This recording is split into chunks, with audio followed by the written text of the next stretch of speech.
Hi. Okay, welcome everyone. As usual, we're going to get off to a prompt start today.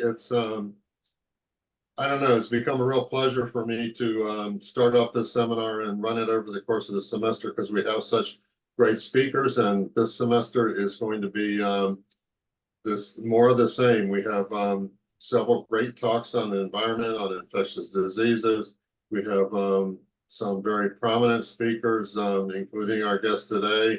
And it's going to be, I think, a very stimulating and challenging series for anyone who wants to come. And you all are free to share the seminar announcements widely. I put them up on LinkedIn and X, which ought to be known as Twitter. And so you can do the same. So for those of you who don't know, this is the Health in the Public Interest Program. It's a program that emphasizes the social, the non-medical determinants of health, promotes advocacy and activism in public health. So I have a couple announcements for students first. So those of you who have volunteered to be moderators for the special fireside chat thing that we're going to have on February 24th, please look in your emails. You should have gotten something addressed to all the students, but that's specifically for you. There are instructions in your email as well, all of you students, for you know, in general, what we're looking for in this program. So if you don't have an email from me or two today, let me know, because that means something's wrong, because I do have to, kind of consolidate the two sections down into one if anybody signed up for the other section. So basically the moderating is going to be the same as before. I haven't put up a lot of moderating details for this semester for the usual seminars. I think you know what they are. If I can find it, I'll put up the old version. Discussion posts are due on Wednesday before the next seminar. I encourage you, however, to do them by the end of the weekend so that we have time to go back and look at them and talk about each other's posts as well. And we talked at the student meeting about the need to kind of make sure we're giving not just a perfunctory answer, but a literate and meaningful answer. You guys have done great, and I'm just encouraging you to do even better. So with all of that having been said, I'm going to now turn it over to Margot. Good afternoon, Margot. She is the student seminar moderator today, and her role is going to be to introduce the speaker. The speaker will talk for about 40 minutes. He is going to control the interaction today, unlike usual when we have everybody muted. Probably we'll mute everybody, but he's going to call for interactions at various points and do this the way that he creatively has come up with. And then when we're all done, Margot will look for additional questions from students, followed by questions with the audience. And that's about as long a preamble as I'm ever going to give to these. Margot, it's all yours. Great. Thank you, Dr. Myers. Like Dr. Myers said, I am Margot Johnson-Green, and today I have the pleasure of formally introducing Dr. Peter Whitehouse. Dr. Whitehouse is a professor of neurology at Case Western Reserve University. He's also currently professor of medicine at the University of Toronto, an incoming fellow at Harris Manchester College, University of Oxford, and president of Intergenerational Schools International. He's a serial social innovator with a focus on learning environments. He's the author and editor of hundreds of academic papers, book chapters, books, and multimedia projects ranging from genetics and cognitive neuroscience to clinical issues to community and public health and ethics in the humanities, excuse me. Peter is a prevention-oriented intergenerational neurologist. His current main academic and practice focus is on eco-psychosocial models of brain health and aging and the role of the arts and humanities in health. He's currently focusing on new conceptions of wisdom and quality of life. And without further ado, I will pass it off to you, Dr. Whitehouse.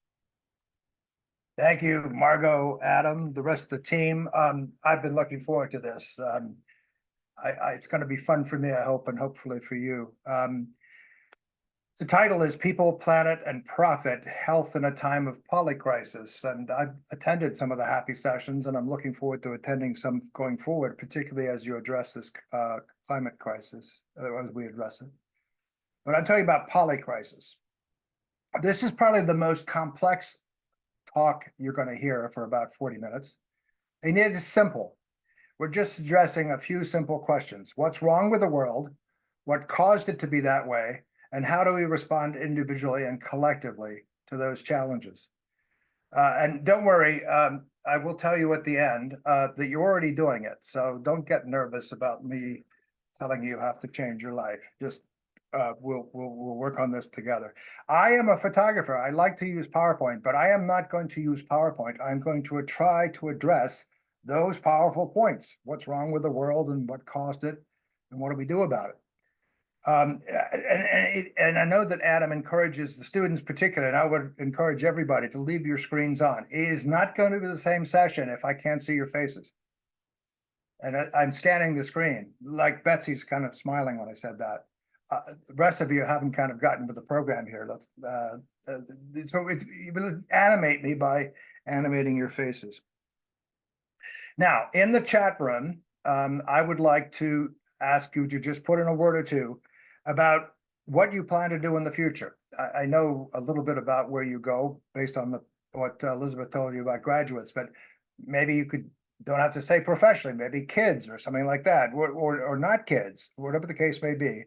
And I'm going to try to, I presume I can see what people put in the chat. But anyway, okay, thank you, Elizabeth is nodding. So put it, everybody, how many people do we have? 38. So let's see if we can get a few words about the future. And I'm just going to tell you a bit more about me. And thank you for that lovely introduction, Margot. I was born in 1949, which was the beginning of the Great Acceleration. When I was born, there were about 2.5 billion people on the planet. There are now close to 8. So I have seen things get worse rather rapidly. That is going to be the start of a geological epoch that some people are calling the Anthropocene. The impact of the human planet is so enormous that we're now going to name a geological age after ourselves, although I don't particularly like that talk, that name. I am, as Margot said, a geriatric neurologist, a psychiatrist, a cognitive neuroscientist, and an environmental ethicist. So I'm a transdisciplinarian. I try to bring things together. Some people are writing more than one words. Joanne, okay, you're going to advocate against stopping overuse of medication in the elders. It'd be a very timely comment with regards to what I've been working on with Adrian Few-Berman and others. So my focus has been on aging brains, basically. But I cross different disciplinary bounds. I also really like this session because my wife and I started 3 public intergenerational schools. And I think if we're going to address the world's problems, we have to do it across the ages with young people and older people working together. It's the adults that are a problem. Let me just make that clear. I don't see a range of ages on this call, so that's great. And in my bioethics, I do focus on relationships to nature, so deep ecology. And I actually was just at a meeting where I gave a session as my performance character, and I decided to stay in performance for you guys. So I perform as a tree doctor who asks human beings, that's a tree under there, what can we learn about health from trees and forests? And finally, I am the grandfather of 4 young grandchildren, in a space in which I occasionally appear as a dragon as well. So I believe the arts are an important part of how we're going to change our way of addressing the problems. Let me just look. Reproductive justice, somebody's going to retire and volunteer, great. Healthcare policy, reproductive health. Okay, all right. A committed bunch of people already. Live at least 10 years. I like that. Somebody who's already 80. If you're here, I can guarantee you can add one more to that. This is the kind of program that's going to keep you alive and vital if we're successful. All right, now we're going to address the words backwards. We're going to start with polycrisis, then move to profit, then move to planet, and then move to people. So we end up with us, with people. I will say that I stole people, planet, and profit from my colleagues in the business school. How many of you have heard of that as the triple bottom line? This is the point where you're supposed to nod your head. Yes, thank you, Betsy. Yeah, so businesses now are saying, unlike Milton Friedman at the University of Chicago and his friends who said the only purpose of business is to make a profit, they're now claiming that they're paying attention to people and planet. Watch out for greenwashing, but at least they're thinking that the bottom line is more than just economics. So let's encourage them in that direction. But we'll start with the polycrisis. So I just started using the word polycrisis recently. So I used to talk about wicked problems. That's another expression. And I'm talking here about all the complicated economic and political and environmental issues we'll be talking about in just a minute. But I like Einstein, who said how you frame a problem is really important. If you don't frame it properly, you're not likely to get to a solution. And I also like Milton Eisenhower. I rarely quote Republicans, who said sometimes to solve a problem, you have to make it bigger. You have to put it in a broader context. And that's what we're doing today. But the crisis is more than a problem. It's a polycrisis. It is all those factors that I just mentioned in spades. It's the air that we breathe, the water that we drink. It's the temperatures. It's what I call weather weirding. It's the climate crisis. It's pollutants in the environment, including medications, by the way, from our friends in the pharmaceutical industry. By the way, friends was in scare quotes. So it is the challenges with democracy, right? It's the emergence of fascism back in the world. The oligarchs, it's income inequity, it's the billionaires. I mean, it seems to me once you become a multi-million billionaire by ruining the planet, your next project is to send yourself and your friends to a whole planet by building a rocket ship. This income inequity is just is huge and a real challenge. But as I think you can hear me listing all these different things, they're all interconnected. The billionaires made their money by developing. I'm making a simple problem, a complicated problem simple. They're making by making us consumers of plastics, and they're burning down the forests, and they're burning fossil fuels. I just attended a session on COP28, the conference of parties that was held in Abu Dhabi. And this notion that we're heading towards temperatures that are going to, well, everybody knows on this call, I'm sure, that 23 was the hottest year, I think, ever. Maybe back in the Holocene or something, there were higher temperatures, but in contemporary times. And 2024 has every signs of being worse. We are clearly at a crisis point, and that's why I call it a polycrisis. Now, crisis is an interesting word. Do you know that comes out of the healthcare domain? In Middle English, crisis referred to a phase of the disease where you were either going to make it or you weren't going to make it. And doctors would say, you're at a critical point where a decision may make all the difference between, take your pick, life or death. So crisis as a word in Middle English, it was related to healthcare, and it comes before Middle English from Latin and ancient Greek, meaning a point of where the decisions are really important. I do appreciate Eastern philosophies, and so many of you may also be aware that the word crisis written in Chinese or Japanese characters has a dual meaning. It's a conjoint of danger and opportunity. So this is a decision point where what we do together in this year, 2023, as we approach the next COP, for example, is really at an important time. And that makes this a very important time to be a human being and a very important time to be alive. And I really commend all of you. The fact that you're in a master's program, I'm going to get the name wrong, on health and public interest. I think that's right, Adam. Thank you, Elizabeth. Elizabeth, you're doing a good job. You're sitting up there on my left-hand side, making sure I get some things right. So that's the polycrisis. I guess I would focus on two other things that I haven't mentioned. That is the word neoliberalism. That is a tough term. It took me a while to adopt it, but it basically means that people think that unregulated markets are going to solve all problems. And all you have to do is be an individual consumer and behave properly, and every problem will be taken care of.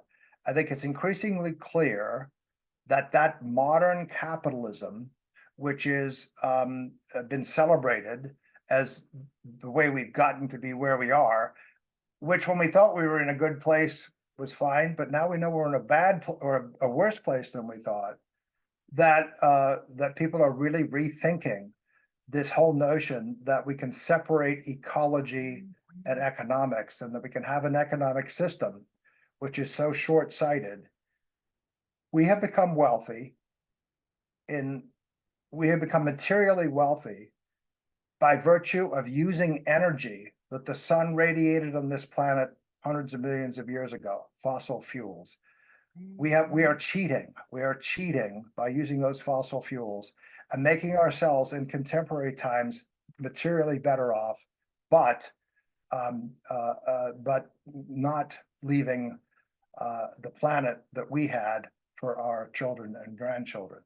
So that's the polycrisis. That's the crisis of the day. And I will say one other quick thing.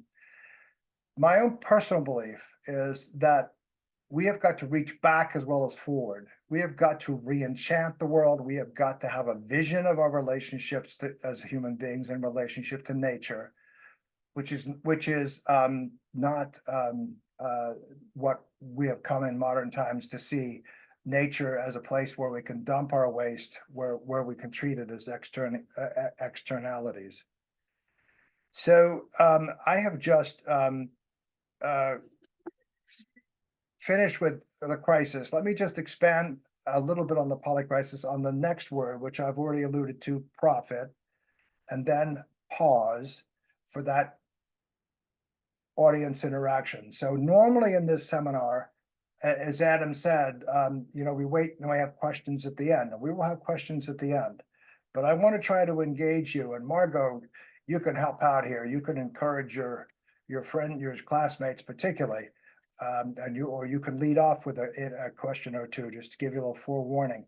So after I talk a little bit more about this idea about what caused all this, we'll have some interaction, and then we'll talk about planet and people, what we can do about it. Okay, so I'm looking at your faces now. Does that sound okay? Does everybody aware where we are? Okay, thank you very much. Okay, so why did we get to be a planet threatened by the human population? That's to say, a place where science tells us we are living in a way that would require 1.5 or 2 planets, depending on whose bad behavior you're looking at, in order to sustain us. So we clearly have exceeded what are called planetary boundaries, and we've done. I think there's no one answer to exactly what caused it, but there are elements of it that are fundamental to the civilization that we have created. They are fundamental to the way we think as modern human beings. And that makes changing our individual and collective behaviors really hard. What do I mean about that? Well, I've alluded to some of them, so let me just repeat them. One is that we have thought of nature as a resource to be taken advantage of. The fossil fuels that we're taking out of the earth, for example. So there is a distancing. There's human exceptionalism. You've probably heard that word. We human beings are exceptional, which is why we have responsibilities in the future that I think we need to account for. But we're not humble. So what we need is a higher dose of humility. We're exceptional, but we are not as exceptional that we can violate Mother Earth's rules about how we are supposed to live on the planet.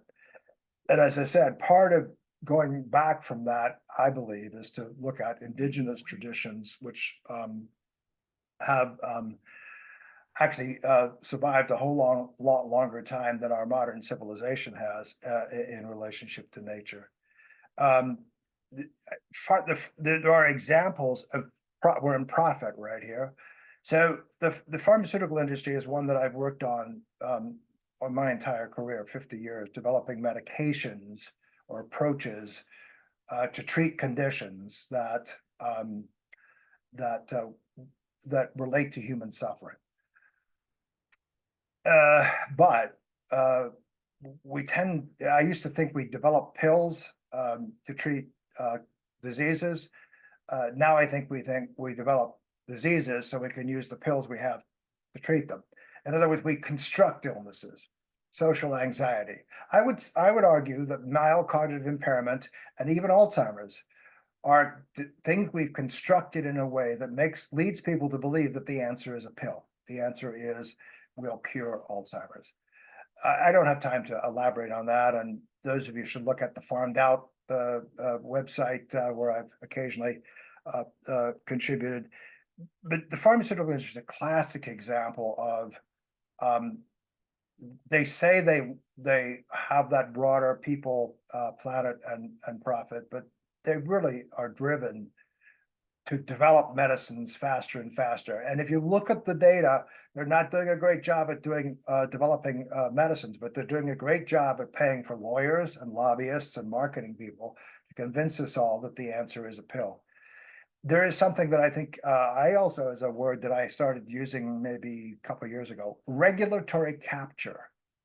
In the years I've been working with the FDA, I have seen them essentially become beholden to the industry, partly because the industry pays part of their budget, but that's not the only example of regulatory capture. It means that the EPA, the Department of Agriculture, people that make rules that should guide industry into healthier behavior have been essentially co-opted by the industry. And I think the foods that we consume, the processed foods that result from monoculture of big agriculture, is a part of our health problem as well. So the pharmaceutical industry, big agriculture, there are lots of forces, hospitals themselves. I think it's a travesty that, and you see it in the news quite a bit, that the bankruptcy in this country is due for many people. I think it's the leading cause of medical bills, and they're inflated, and we are not getting the health benefits out of our hospitals. And here we're talking about nonprofits or ostensibly nonprofit institutions who are basically putting the bottom line before people and community. So that's what I mean. That's why I am concerned about profit. I don't believe that profit is bad, but I do believe that profit should be made when you're actually providing benefit to people to preserve their health.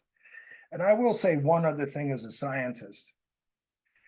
We have come to believe that Americans largely, but to a degree, modern creatures in general, that there are simple technological solutions to everything, or to many things. And we tend to value things by the pricing we put on it and the material nature of what we're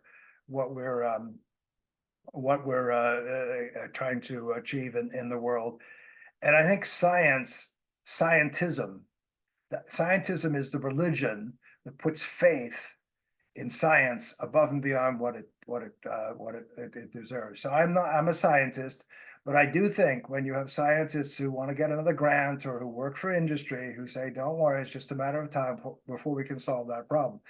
So this modern culture that it's materialistic, it's technological, it's scientific, and it's driven by markets, is how we got to be where we are.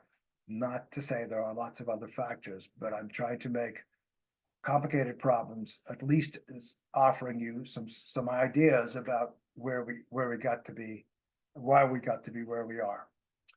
So that is my point to pause. Oh, I love the Jarvis shows up in her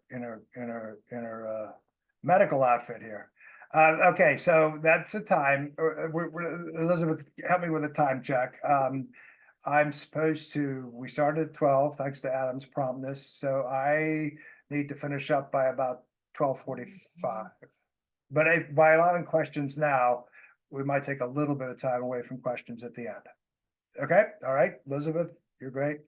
All right, Margot, you have a long list of people waiting to answer questions, and if not, ask questions or make comments, or do you have one? All right. Well, I'll throw it over to the HAPI students. If anybody has questions, feel free to use the raise hand function, and I can call on you so you can unmute. Any students have questions at this point? By the way, contradictions, comments, questions, all things are allowed. Well, I'm happy to start us off with a question as we wait for more to come in. And I sort of wanted to see if you could elaborate on the point of greenwashing. I think that's interesting that you also talked about neoliberalism at the same time, because I think I always complain to my friends about neoliberalism and like how our individual like American nature is always like the enemy of progress. But it made me think of the argument that I always get from my friends. And when I'm like, I don't think that like getting rid of plastic straws is like gonna help global warming. And people are like, oh, but like it's like the little things that we can do like individually that's like gonna help. And I just like always wonder like how to even start to like combat that conversation, or like to not necessarily combat it, but to like challenge people to think about our role in society more as like a society and like as a people, rather than like these like individual solutions like recycling or like companies using like recycled products and like have that be a solution, but to like encourage people to like think broader, if that like makes sense. Thank you. I mean, I think what I'm asking for us is to think broader. There aren't small, they're not individual problems that can be addressed simply. And I think you used a word that I didn't use, which I should have, and that's progress. That's part of the modern ethic that we have, that everything is going to get better, that don't worry, when China has as many cars on the road as we have in the United States, progress is that we all have more things, more cars, more this and that. There is this faith that comes from, I'll use another historical term, the Western Enlightenment. The Western Enlightenment that overthrew the domination of I'm not saying religious beliefs are wrong, but at least the dogmatism that you had to follow certain limited faith traditions, that somehow we were enlightened, that rationality it will lead to perpetual progress. To my mind, we are not rational creatures alone. We are animals, and I think it's absolutely disturbing that the economists of the world went around thinking that we were all just greedy, irrational decision makers. There's a depth to behavioral economics. There's a depth to thinking of ourselves with humility, that we are still driven by our animal instincts. Greenwashing is a tough one. I mean, I've just listened to my fourth report on COP28 about what went on in Abu Dhabi, where basically the person who ran the conference is the CEO of one of the leading oil companies in the world. And by the way, it's going to be in another oil producing. It's going to be in one of the stands. I'm sorry.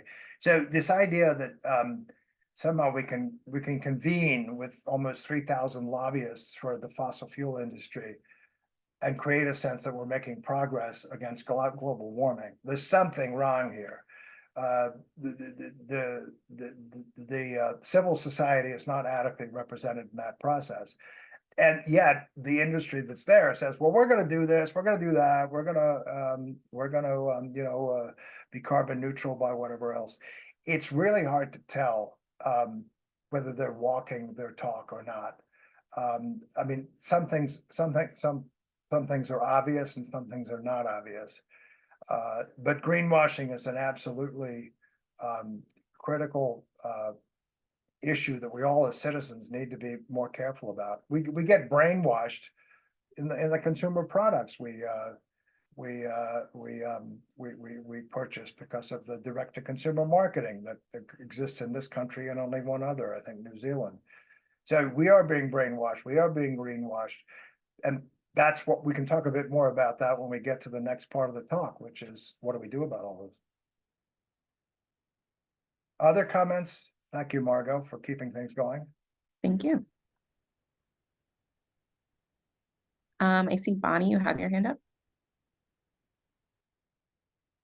I think one of the things that Margot mentioned about American exceptionalism and that myth that we've grown up adoring and American individualism is that it comes down, it boils down in the end to the individual who says, you can't tell me what to do. You know, I get to make my own choices, and that's one of the deepest cultural threads that we have to somehow get rid of. I think that's right. I studied the history of our thoughts about genetics because I didn't mention the fact that we think a lot of this this understanding of biology can be reduced to individual molecules and drugs and so on.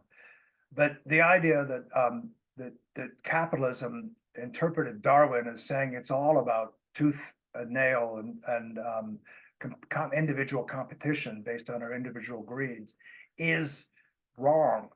There's a new modern synthesis, extended evolutionary theory based on the work of women, including Lynn Margulis, that says it's not just competition, it's collaboration. For example, some of you may know that the mitochondria that powers our individual cells used to be an independent entity that decided to collaborate with our cells, and we're fortunate. And the chloroplast in plants that produces energy from the sun was once a free. So there's been horizontal integration, there's been collaboration, there's been pro-social behavior. And I think there's a fundamental tension in politics that plays out between taking care of yourself, taking care of your family, taking care of your tribe.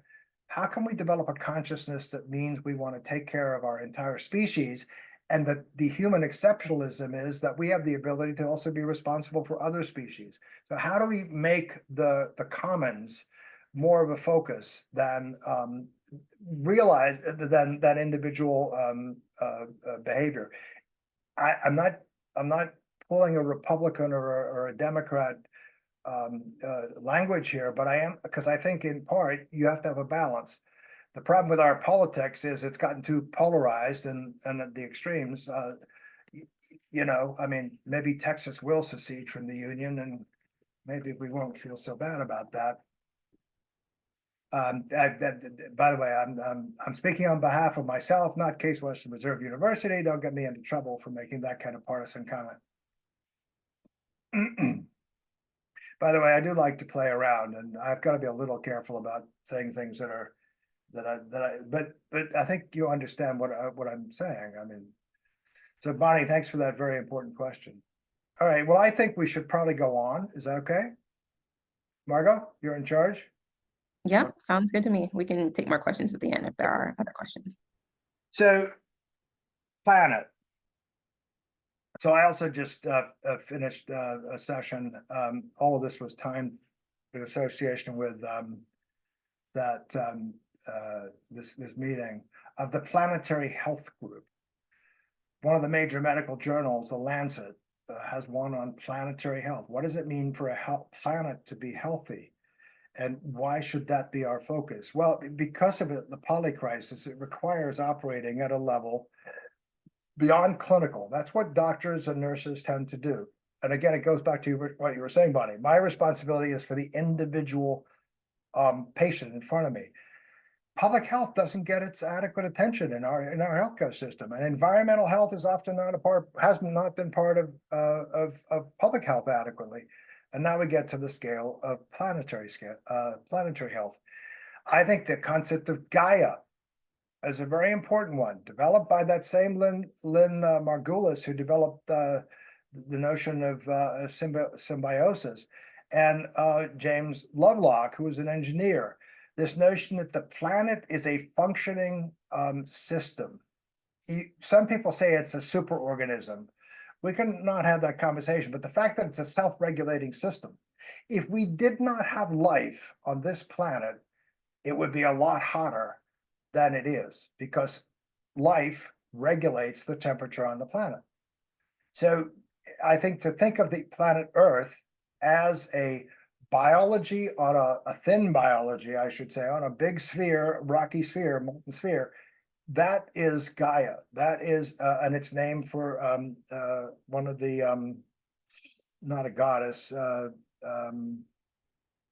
what was she, a Titan? Anyway, whatever she was, Gaia was a female deity.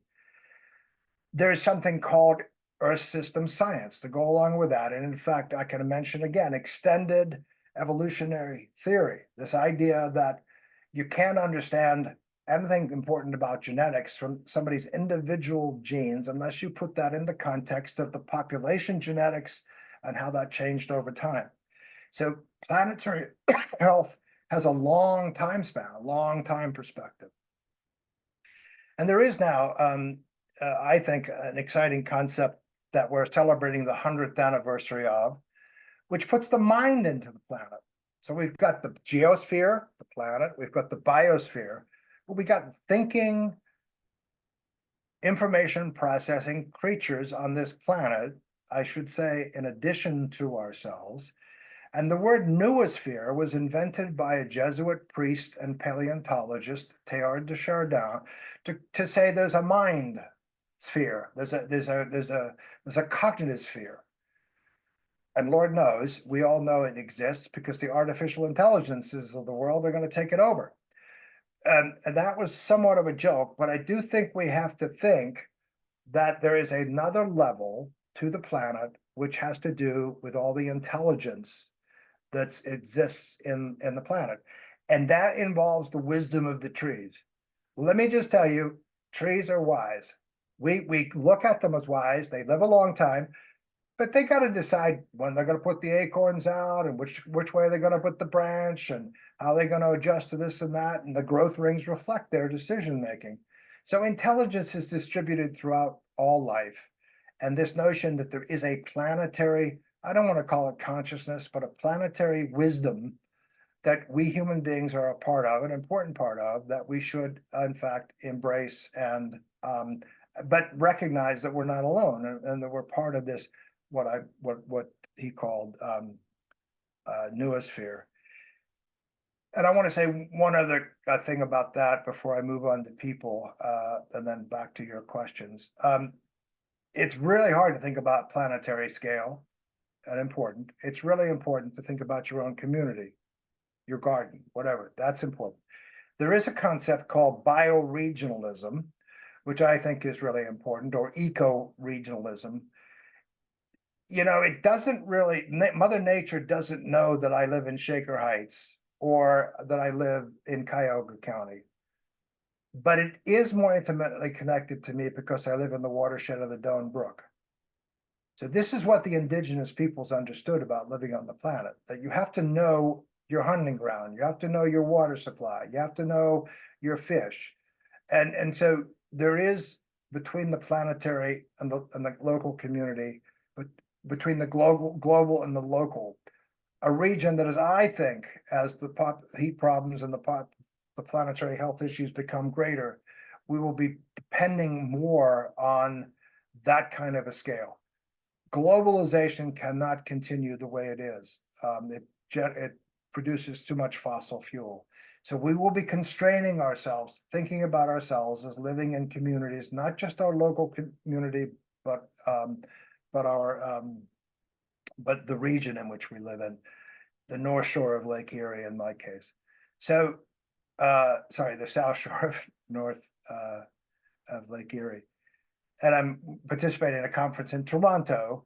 They're talking about the North Shore of Lake Ontario, and we're talking about the Great Lakes Basin. So think scale is really important in thinking about how we address this polycrisis. All right. So that's a little bit about my sense of the importance of thinking about ourselves as citizens of the planet, as members of our bioregion and community. I've said many of the things about people as I've been going through, because the first thing on my list here to reemphasize is, yes, we are people, but we are also part of nature. We are also evolved animals. I was going to say a fair amount about a little bit about brain science, because I do think that even though I think brain health is overrated, because I don't really care how healthy my brain is, aside from the fact that it's part of a body. But there are issues about our frontal lobe function. There are really interesting things about left and right hemisphere differences. That we have different ways of thinking about the world as people. And some are more imaginative and some are more perhaps less so. So I don't think I'm going to say more about that, just looking at the time. If anybody has any questions, I will refer to, I'll mention a reference, and maybe Margot, you could look it up. Ian, it's IAIN, funny spelling of Ian, McGilchrist, the master and his emissaries, how the divided brain created Western civilization. So there's some interesting stuff if you want to learn about people and their brains. I will say one last thing, and that is there's something about the feminine spirit, and I'm going to say that rather than women, although they tend to have a higher dose of it than men. The ethics of caring, the ethics of relationship. There's another name for the Anthropocene, and that's the white Manocene. Because there are some people that are more responsible for where we got than others, and many of them happen to be older white men like myself. So the idea that there's something about people that has to celebrate and bring forth the feminine spirit is the last thing I will say about people. I did say I would end, let me just, that's not the last thing, because I wanted to say to address what can you do, and I already said that you're doing it already, at least in part. Probably if I have more time, I'd ask you, what can you do? And we do it more interactively. But look, the first thing I think is that people give up because they say, if my behavior doesn't make any difference, this goes back to the individual collective. My answer to somebody who says, nothing I do makes a difference is everything you do makes a difference. And if you buy something that's not in plastic, or if you plant let's not make it a tree, let's make it a flower. There are things we can do, and all those individual actions add up. So the first thing I would say is, don't think that what you do is not part of a process of transformation. What you're doing right now, hopefully what we're doing is learning together. And if you look at the history of civilization transformations, it is learning. That's what our superpower really is. It's the big brain that goes along with learning. So the idea we have sessions like this in which we explore concepts and then go out in the world and try to make a difference. So I, as I mentioned, my wife and I started intergenerational public schools because I think that intergenerational learning can be particularly powerful. And I think one of the problems with our civilization, we have segregated ages. Used to be that you would live in extended families and you would live with your grandparents. And these days that doesn't happen as much. we're all consumers, so obviously learn to consume wisely. I basically said that. And I will end up with this. Young people don't tend to vote as much as old people. As much as I like old people, many of them vote in too self-interested fashion. So you got to get out and vote and participate in one way. And I work with Extinction Rebellion and Sunrise. They're youth-oriented groups, and Bill McGibbon has Third Act for older people and Elders for Climate Action. So I would urge you, in the category of what can you do, to get active. I have not yet been arrested, but I'm probably going to do it with Adrian one of these days. But the idea that yeah, this is a time where we have to take risk. If you want to be innovative, you have to take risk, and we've got to be innovative in the social space to make the kinds of transformations that we've been talking about, or I've been talking about, and you hopefully have been listening about. So think about direct action. Think about just taking that next step about being a citizen participating in our society. I just took a deep breath. Maybe you can take a deep breath. I'm at the next phase, Margot, and we've got a lot of time, which is what I was supposed to do, right? We've got more time. Adam should be smiling at this point, but he's nervous because he's thinking, okay, is this class going to rise to the occasion? Are we going to have an interactive conversation now? I'm sure we will, and if not, I have plenty I could say, but I want to hold back. This has been great. I think it's a wonderful opening to the series, and I'll just turn it back over to Margot in a second. But if nothing else, kind of setting a tone of discussion and more thoughtful consideration of the issues around the public health that the program is concerned with. It's not just figuring out small answers to distribution issues, but even the much deeper problems. So while people are thinking, one of my hobbies is I have a avocation of hunting for fossils, and you develop a deep appreciation of where we are in the geological time scale, and the fact that basically, as Peter kind of indicated, what we've done is we have burnt through close to 300 million years of accretion of fossil fuels, and we're basically suffering the consequences of that. And if I also think about how lucky we are that coming upon this tremendous wealth that the earth held, that we haven't yet just used it to just blow everything up, that there is a window. So that's all I'm going to say. And Margot, let's go. All right. Well, as usual, we can start with HAPI students and any questions that the cohort has. Feel free to use the raise hand function.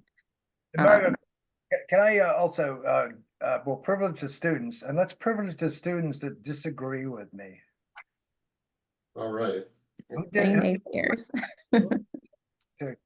In a friendly, constructive way.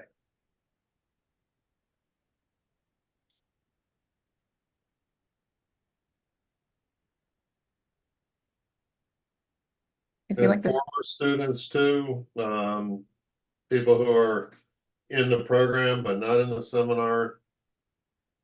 all right. Anya, do you want to be our first challenger? I don't know if challenge. Wait, also, can you hear me? Yes. Yeah, sorry. My audio is a little off today. So yeah, I don't think it's necessarily a challenge, but more of like a clarifier and maybe connecting a little bit to what we've been studying in some other classes. So it seems like the tension that you've explored that is resulting in this polycrisis is the understanding of humans as both overly individualistic, as well as our sort of false assumption that we are rational human beings. And so then when you talk about human behavior instead being more like animalistic and less rational, and that we are sort of naturally endowed with a certain kind of morality by virtue of being animals. Is there a certain like economic theory besides neoliberalism that you think can better model the way that we interact with industries such as the health industry that can help us better understand how to make progress and, you know, get out of this crisis? So I think, by the way, we are rational and we are a special kind of animal. So it's, I don't want to make you didn't do it, but I just want to make sure that we shouldn't go to extremes. To a certain extent, when I make the points that I'm making, I'm trying to get us out of thinking ourselves as exclusively rational. I think there's a vast arena of people who are thinking about economics differently, who are bringing in economics and ecology, ecological economics. There's one of the earliest ones that I got exposed to was natural capitalism. Natural capitalism just asks us to put value on, you know, what we call ecosystem services, and also realize that if we dump things back into nature, waste products, that we are, you cannot treat our nature as separate. So natural capitalism brings nature into that conversation. There is an economist, a woman, a female economist, Eleanor Ostrom, I think that's her name. Is that her first name? Eleanor Ostrom, who got the Nobel Prize for, yes, Eleanor Ostrom, for talking about the economics of the commons. A very famous paper by Garrett Hardin, who was a biologist, as I remember, was The Tragedy of the Commons. If you've got your own individual cows and there's one pasture in which they can graze, it's to everybody's advantage to let their cows eat and get fatter. But the result of the tragedy is then the commons goes away. So Eleanor has written about governing the commons, because we do govern the commons. Classic case studies of fishing grounds where lobster fishermen get together to agree not to overfish, because if people were individual, the guy with the best nets and the biggest boat would get all the lobsters, but then we wouldn't have any lobsters left. So I'm giving you a few: ecological economics, natural capitalism, the governing the common. Eleanor Ostrom is really an impressive female economist, who's influenced the biologists who developed the extended evolutionary theory, because they figured out that we would have gone extinct a long time ago if we didn't have the ability to think through how we manage common properties. In fact, I think probably we all have big frontal lobes, and we also have special places in our brains to recognize and analyze faces. And infants develop that ability quite quickly. So if we were to understand what I'm doing right now, scanning faces and trying to interpret how I'm resonating with people in the audience, and doing that because I'm trying to figure out that I actually would like to have been part of an opportunity where we've been social together and had some common benefit, not just me spouting off the way I like to do. So that gives you a little flavor of the fact that, yes, fortunately, economists got fascinated with mathematics and mathematical modeling. But it's very clear what's happening in the economy now is not the regular shifts in supply and demand, and so it's a much more complicated world in which we really have to rethink economics, and people are doing it. Did that answer your question in part? I mean, I'm not saying it's an answer, it's my answer. But I do think there is a sense that, and by the way, what's happening with the World Bank and the International Monetary Fund and the global North and the global South and colonization. I mean, we're the rich people of the world are continuing to, pardon the technical term, screw the poor people of the world. And unless we can figure out that, you know, giving them loans at interest rates, even if they're not exorbitant, but could be, just gets them further and further in debt. I mean, you know, look, this is not rocket science, it's economics, and unfortunately, I'm trying to follow that metaphor. I wouldn't have trusted too many economists to land us on the moon. Just a quick clarifier. Eleanor Ostrom is a neoliberal economist, right? No, I wouldn't call her that. Oh, okay. That's all how I always thought of it. Well, okay, well, I would not have thought, I am not an economist, nor am I a big student of Eleanor Ostrom. I don't think I would call her that. I'm gonna you Google it, I'll Google it. Why, okay, you raised the question, why would you say she is a neoliberal? Oh, I think she was trying to figure out how neoliberal economics, aka classical economics, can actually solve issues of the commons. I think that was like her entire literature was like justifying no intervention in the commons. Yeah, so partly we agree that whether she would identify herself or whether others identify her as a neoliberal economist, she was clearly trying to figure out how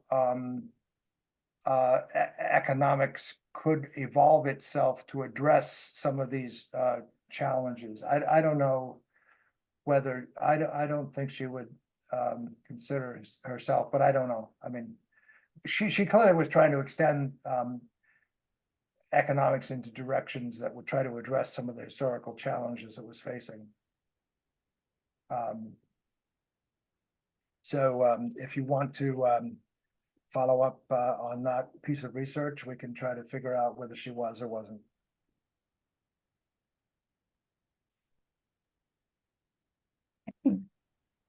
Any other questions from any attendees or clarifying questions? Challenges? Discussion points. I mean, I'm gonna push you in the direction of what you're gonna do. I'm gonna talk about your careers and your lives if you're not careful. And if you're really not careful, I'm gonna point at people by, I always hated that, but you know, you pick on the faces that are the most, look like they're ready to ask a question. Or I pick on the adult, the older students, shall I say. Well, maybe before we resort to cold calling, I have a question, which I guess I'm sort of turning this question back on you about what we can do. I was wondering if you could talk more about, I know you mentioned the importance of arts and humanities, and I was wondering if you could talk about ways to sort of incorporate arts and humanities, and then linking that also back to people on the planet and how those concepts can work in tandem with each other. So we're talking, or at least I'm talking about the need for transforming civilization. And I'm trying to encourage they're thinking about it, our Cleveland Art Museum, to do an exhibit on how artists have led that process. What's the conversation between the different genres of art, different genres of literature, and where civilization has gone. For example, I'm a science fiction reader, and there are trends in science fiction towards cli-fi. Cli-fi is now a genre. Apocalyptic kinds of considerations above and beyond the aliens are coming. I mean, our best hope is that some alien will invade us and we can all fight together for the species. But given that's not likely to happen, how can we think more seriously about how we try to prevent disasters? So cli-fi is a genre.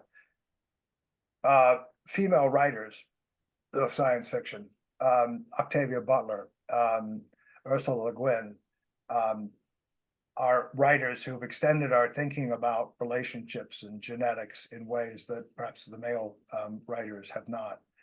I would commend to your attention a book that gets a lot of publicity. In fact, I think he spoke at COP28, is The Ministry of the Future by Ken Stanley Robinson.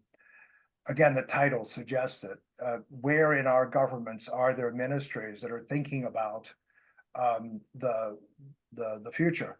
I mean, Norway has got a lot of oil money, and they're feeling rather conflicted about that, but they're putting that away for future generations.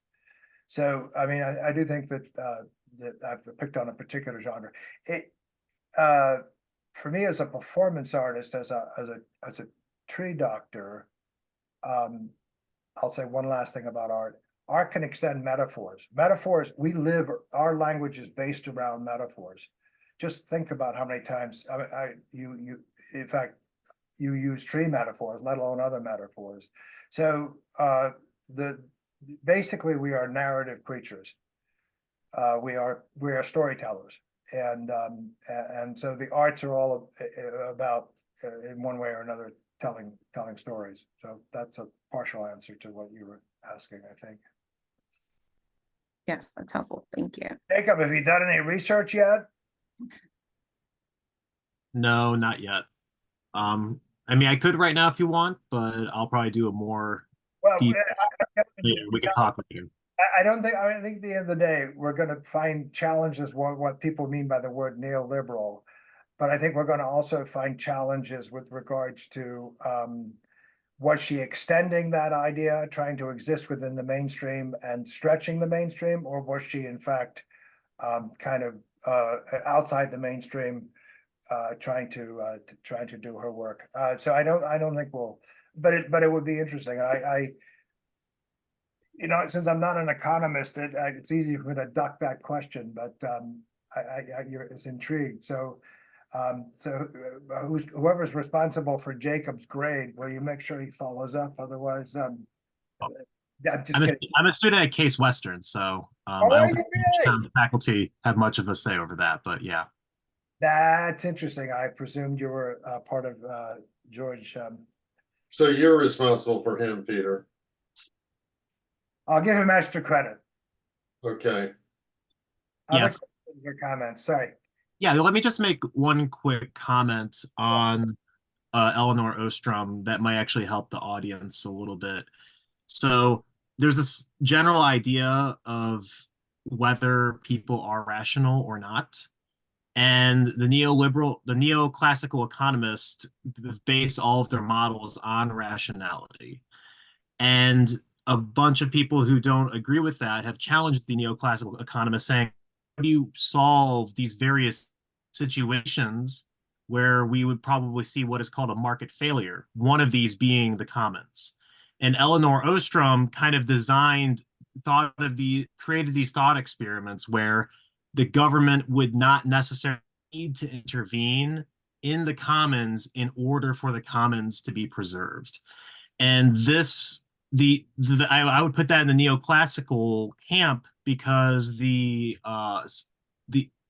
opposition to it would probably be behavioral economics.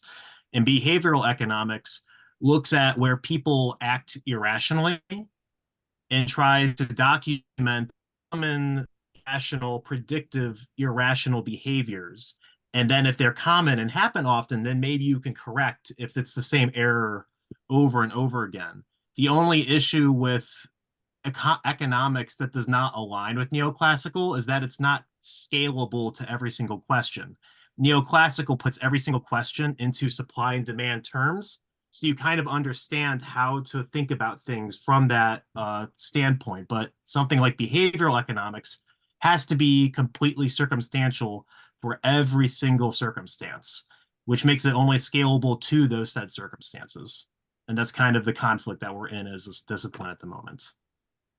Yeah, that was very helpful to me, and I hope the audience as well. I think your point that she was trying to figure out how the the commons could be self-regulated by the users of the commons rather than have some government come in and try to regulate the commons, is why you're suggesting she might be trying to saying, how can I adjust individual or group behavior to manage it without big government coming in.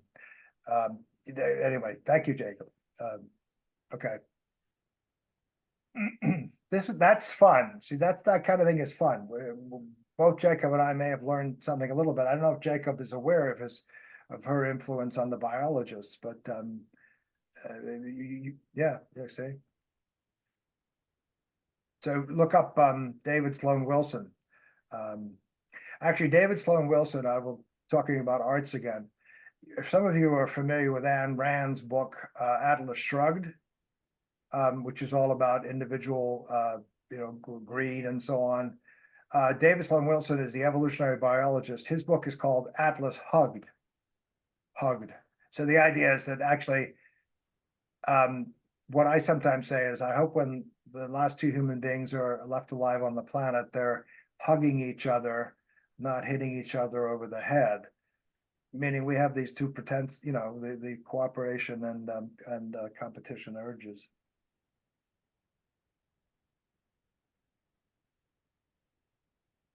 So Adam, you said you could jump in. I think there's been some great comments here, and I think I'm not watching the chat. Is there stuff in the chat? I think a fair amount of like kind of not negativity, but kind of realization of the gravity of some of these things that shown up in comments in the chat, including my own. I'm wondering, okay, so what can you tell us about the ray of hope out there?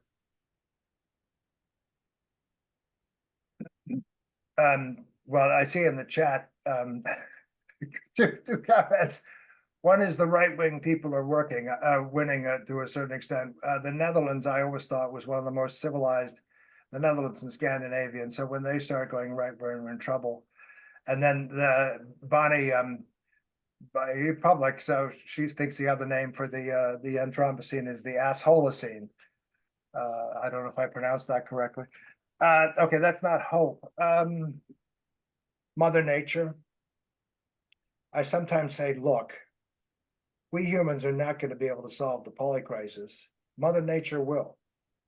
We may not like her answer because her answer is going to involve significant population reduction. And whether it's wars that or pandemics or whatever else. So we are going to go, the future is bright or enough hope for life on the planet, unless we really do something like nuclear.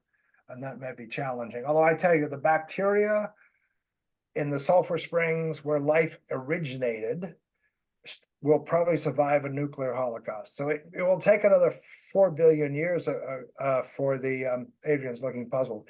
Life probably evolved from organisms that were not photosynthesizing, that were in the depths of the ocean, that got their energy from the volcanic springs underneath the ocean. That was a little sidebar. So life will I think survive, but will we ever evolve us again? I doubt it, because we were graced by an amazing period of climate stability in which to grow our species, and that will not come back if we this was supposed to be hopeful. Anyway, so okay, let's hope that the next form of life that replaces us is better than we are. Yeah, and one comment that I have about that is like that the futuristic idea of colonizing other planets or worlds to perpetuate our species is largely an exercise in ego, right? I mean, we're here, this is our planet for as long as we can allow it to continue without our destruction of it. So I don't hold out a lot of hope for the SpaceX's and what you said, the rich white people saving us by going into space or exploring underwater, either one, which No, both are no, I agree with you, but I actually, sorry to interrupt, I really actually do have a hopeful thought. First, you're all gonna die. Okay, so that's actually hopeful, because if you don't die, there isn't room for other human beings like my grandchildren, right? Or your grandchildren. So you're gonna die. Okay, so this is a time where in whatever time you have left, you can make the most enormous contribution to the legacy of the human species that ever existed. You have a tremendous opportunity that is not given to human beings at this scale. So, take advantage of it, do it, you really make a difference. And I sometimes say, when the entry in the Encyclopedia of the Universe is written by some alien anthropologist who has perfect technologies and can reproduce what had happened to us, this is a little like my hugging or hitting over the head. The human race really tried hard at the end, and they deserve our respect for what they tried to do. But all species, all life, this planet is going to blow up. The sun is going to stop. Is going to stop. It's going to overheat. The end is not necessarily near, but let's recognize there are ends, and the ends can be beginnings for feeling life more vibrantly than you might if you didn't realize it. I mean, lots of scholars, lots of philosophers have said, you only start living when you realize you're mortal. When you take life to be precious and fragile, that is the time when you can make your biggest contribution. No, I'm sorry. That was like not kill me. That was like that's the end of the show, folks. If I can't end on a positive note. If you interpret that as positive, I don't know if you will. Yeah, thanks so much, Peter, and we'll look forward to seeing you on the audience side of these presentations on occasion when you find the topics interesting. One thing I want to point out to everyone is that we have a very important seminar next week by Judy Waxman, who's going to talk on the subject of will women ever have control of their own bodies? And she's going to talk about the history of reproductive rights, where we are today, and I'm sure we can have some great discussion about where it's going and what to do about it. So thanks to everybody. Peter, we have a big debt of gratitude to you for getting us off to a good start and showing us what a great interactive presentation looks like. So we will see you all next week, and we'll see you for the next 13 weeks, I hope. So take care, everyone, and tune in again.